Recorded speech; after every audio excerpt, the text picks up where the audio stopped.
Buenas tardes, estudiantes. Quiero presentarles en este documento sobre a qué se refiere el equilibrio de la partícula en el plano. Entonces, primero empezamos con la descripción de equilibrio de la partícula. Pueden observar acá que dice que un cuerpo está en equilibrio si la acción de estas fuerzas se compensa de manera tal que es como si no actuara ninguna fuerza sobre el cuerpo. ¿A qué se refiere esto? Por ejemplo, tenemos a esto se le llama cuerpo y a esto decimos que está en equilibrio si las fuerzas que actúan sobre él, en este caso este vector y este vector, son iguales y de signo contrario. Como podemos ver, F2 10 y F1 10 newton. Si se respeta eso, el cuerpo estará en equilibrio. Hay otra definición que dice que un cuerpo estará en equilibrio si la suma de todas las fuerzas que actúan sobre él vale 0. En este caso, vamos a valorarlo considerando ese postulado matemático. Entonces, el equilibrio o una partícula se encuentra en equilibrio cuando la resultante de todas las fuerzas que actúan es igual al valor nulo o 0. Entonces empecemos con una primera condición de equilibrio. Un cuerpo se encuentra en equilibrio traslacional si y solo si la suma vectorial de las fuerzas que actúan sobre él es igual a 0. Y matemáticamente se nos presentan dos fórmulas que se leen como sumatoria de fuerza en el eje X igual a 0 y sumatoria de fuerza en el eje Y igual a 0. Tenemos una segunda condición de equilibrio y en esta segunda condición de equilibrio lo que agregamos es una tercera ecuación que llamamos sumatoria de momento y él debe ser igual a 0. Más adelante en la asignatura especificaremos qué es momento. Por el momento podemos decir de manera breve que es la capacidad de una fuerza de hacer girar un objeto. A eso se le llama momento. Entonces, hablando matemáticamente, la sumatoria de fuerza es igual a 0, es la condición de equilibrio para un sistema concurrente.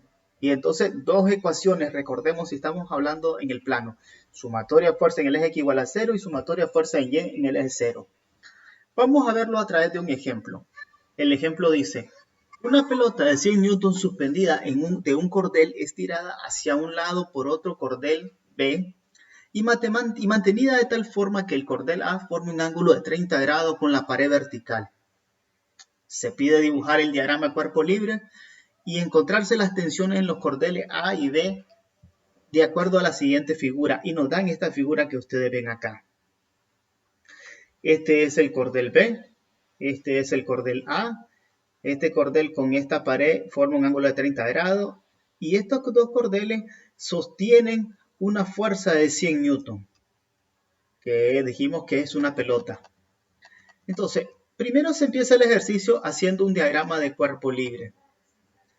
Entonces, en el diagrama de cuerpo libre, ustedes lo que tienen que tratar de asemejar a la situación real planteada. Por ejemplo, vean, la intención es este cordel A se queda representado como una flecha o vector A. Este cordel B, aquí pueden ver una línea fina que es una flecha o vector B. Y la carga de la pelota o los 100 newtons que equivale a la pelota está representada con esta diminuta flecha que ustedes pueden apreciar acá. Como pueden observar aquí hubo un pequeño cambio de ángulo. Aquí hablamos de 30 grados y 60 grados, pero tienen que ver la posición. Son diferentes posiciones. En este documento se presenta de manera rápida la operación, pero se lo voy a explicar paso a paso el ejercicio y para ello volvemos a auxiliarnos, poníamos nuevamente nuestro sistema real y aquí está nuestro diagrama de cuerpo libre. El cordel B lo resaltamos con una flecha hacia la derecha porque está hacia donde tensa. La pelota lo resaltamos con una flecha hacia abajo por su peso. Y el cordel A respetamos la inclinación. En la página anterior ustedes observaban que se miraban dos ángulos diferentes. Aquí viene la explicación. Si nosotros intentáramos trazar una línea vertical y una línea horizontal acá, formaríamos un triángulo, que es lo que aprecian acá. En este triángulo, el ángulo en esta parte superior era de 30 grados. Pero hay una propiedad que dice que la suma de todos los ángulos de un triángulo tiene que ser igual a 180 grados. Al hacer este triángulo acá, imaginario, el ángulo que se encuentra en este punto es un ángulo recto, equivale a 90 grados. Por tanto, quiere decir que para alcanzar los 180 grados dentro de este triángulo, tendríamos que ver que esta suma de estos dos triángulos ya conocidos, o estos dos ángulos ya conocidos, nos da 120. Para llegar a 180 nos da 60 grados. Y es con estos 60 grados que vamos a tratar de encontrar. En este caso nos piden cuánto es la tensión ejercida por la fuerza A o por el cordel A y cuánto es la tensión ejercida por el cordel B. Entonces, primero hay que tratar de descomponer en factores, en fuerzas rectangulares o en sus componentes rectangulares. ¿Qué quiere decir?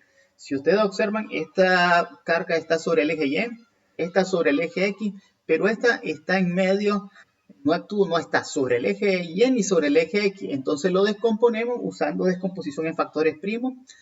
Lo vamos a transformar en sus componentes rectangulares. Si bajamos hacia acá, vamos a tener aquí un vector fx. Y si vamos en esta manera, aquí paralelo a esta línea hasta llegar al eje Y, aquí tendríamos un eje que sería la fuerza A en el eje Y y la fuerza A en este caso en el eje X. Entonces, vamos a dibujar el triángulo para encontrar las componentes. Aquí está el triángulo, entonces vean lo que les decía acá. Aquí esta línea horizontal, esta flecha horizontal, le vamos a llamar fuerza A en el eje X, o es la componente en el eje X de la fuerza A, y a este que está acá, que va hacia arriba porque su indicación es donde empuja, entonces llamaríamos FAY. Entonces tenemos un triángulo rectángulo, a este, partiendo del ángulo 60 grados, FAX es el cateto adyacente, FAY es el cateto opuesto y A es la hipotenusa. Para encontrar los componentes rectangulares vamos a jugar con las funciones trigonométricas de coseno y seno. Y decimos que su coseno de 60 grados es cateto adyacente sobre hipotenusa. Dejamos el coseno de 60 grados, el cateto adyacente lo transformamos a su fuerza AX y la hipotenusa ya que sabemos que es el vector A o la fuerza A. Entonces, como quiero encontrar la componente en X, ¿qué hago? Esta A que está dividiendo pasa a multiplicar a A coseno 60 grados y nos queda que la fuerza o el componente A en X de A en X es A por coseno de 60 grados. A es lo que quiero encontrar. Hacemos lo mismo para en el eje Y. Entonces, ahora como queremos trabajar, encontrar la fuerza A, pero en el componente Y, entonces aplicamos seno de 60 grados y nos dicen que es igual a cateto opuesto sobre hipotenusa. Entonces nos dice que el cateto opuesto es FAY, sustituimos acá, y la hipotenusa ya sabemos que es el vector A. Como queremos encontrar la componente en Y de la fuerza, esta A que está dividiendo pasa a multiplicar a seno de 60 grados y nos queda que la componente en Y de la fuerza A es A por seno de 60 grados. Ya ahora que tenemos las dos componentes de la fuerza A, vamos a aplicar sumatoria de fuerzas en X. Y nos dice que la sumatoria de fuerzas en X para que esté en equilibrio tiene que ser igual a 0. Entonces, ¿qué nos quedó? La fuerza que teníamos inclinada quedó en fuerza AX apuntando en el eje de la X negativo y en el eje de la X positivo tenemos AB. Las otras fuerzas no son verticales, no son horizontales, son verticales, por tanto no las tomo en cuenta para encontrar la sumatoria en fuerza en X. Entonces, a este le pongo negativo porque estoy considerando que todas las dos vectores o fuerzas que vayan en dirección Y o hacia el eje de la Y, en dirección horizontal derecho o en busca del eje X positivo, son positivos. Las que vayan en dirección izquierda serán negativos, por tanto le ponemos menos FAX. el B, como va en dirección de la X positivo, positivo. F a X ya lo habíamos encontrado anteriormente usando la descomposición. Aquí está, F a X a coseno 60 grados y le ponemos negativo porque explicamos que iba en el eje en sentido de la X negativo, más B.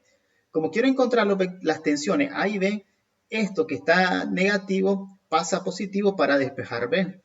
Ahora nos dicen que el coseno de 60 grados es 0.5 y A por 0.5 me da 0.5A. Por el momento queda indicado.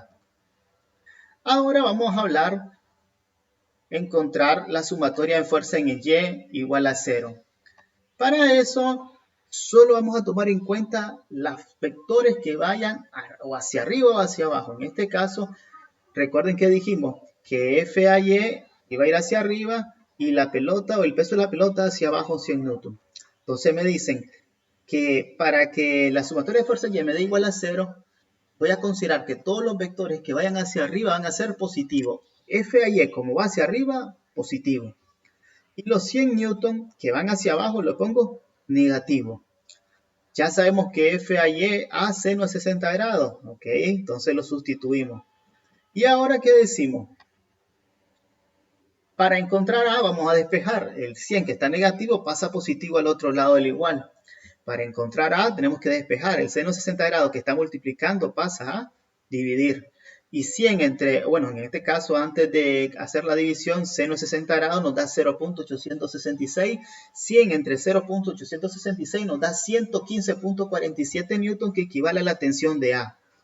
Pero todavía nos hace falta la tensión de B, entonces vamos a sustituir el valor de A en esta fórmula, en 0.5A. Entonces nos dicen que B es igual a 0.5 por A y A vale 115.47. 0.5 por 115.47 me da 57.74, que podemos comprobar que es igual a los valores que estaban de manera directa en la página anterior.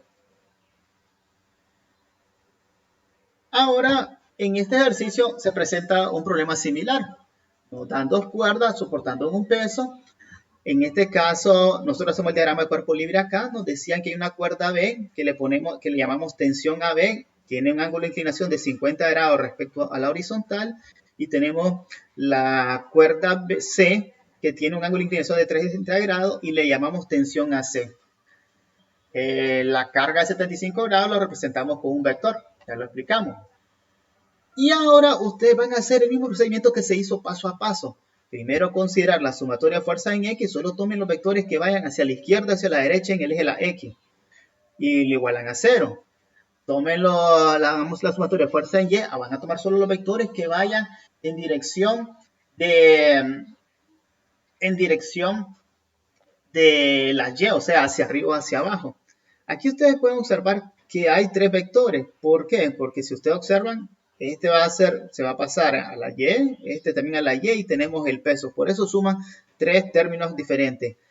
Intenten ustedes hacer esa operación paso a paso y van a obtener los siguientes resultados. Que la tensión AC tiene que ser 480.2, en este caso Newton, y la tensión AB 647 Newton. El procedimiento que van a aplicar va a ser similar al que aplicaron en la página número 5. Y ponemos un ejemplo más complejo aún, que es vamos a calcular equilibrio de fuerza en el espacio, perdón, el plano también, pero ahora con 4 fuerzas. La única mención que les quiero hacer acá es que si ustedes observan el ángulo de 30 grados sale del eje de la Y. Por tanto, ahora cuando ustedes vayan a descomponer esta fuerza 4 en sus componentes verticales y horizontales, para encontrar la componente Y de la fuerza 4 van a usar la función trigonométrica coseno, porque ahora el coseno tiene, en este caso, el ángulo de 30 grados, este eje, la Y, viene a ser su cateto adyacente. Similar en esta fuerza número 3. Si ustedes observan igual, estos 30 grados también parten del eje de la Y. Por tanto, el eje de la Y se va a convertir en el cateto adyacente. Y por tanto, si queremos calcular la componente en Y de esta fuerza número 3, aplicamos el coseno del ángulo. En cambio, para el eje de la X, en este caso el eje de la X sería el cateto opuesto al ángulo de 30 grados, ¿verdad? ¿ok? Esta paralela aquí. Entonces, por tanto, si ustedes quieren encontrar la componente en X de la fuerza 3, van a aplicar, en este caso, el seno del ángulo. Bueno, y aquí está el procedimiento paso a paso. Traten de ustedes de hacerlo y estamos en contacto. Por último, estática de las partículas y donde nos agrega una ecuación más. Ya como estamos en el espacio, entonces decimos que para que un cuerpo esté en equilibrio tiene que ser sumatoria de fuerza en X0, sumatoria de fuerza en Y igual a 0 y sumatoria de fuerzas en Z 0. ¿Ok, chacho? Eso es todo y estamos en contacto. Saludos.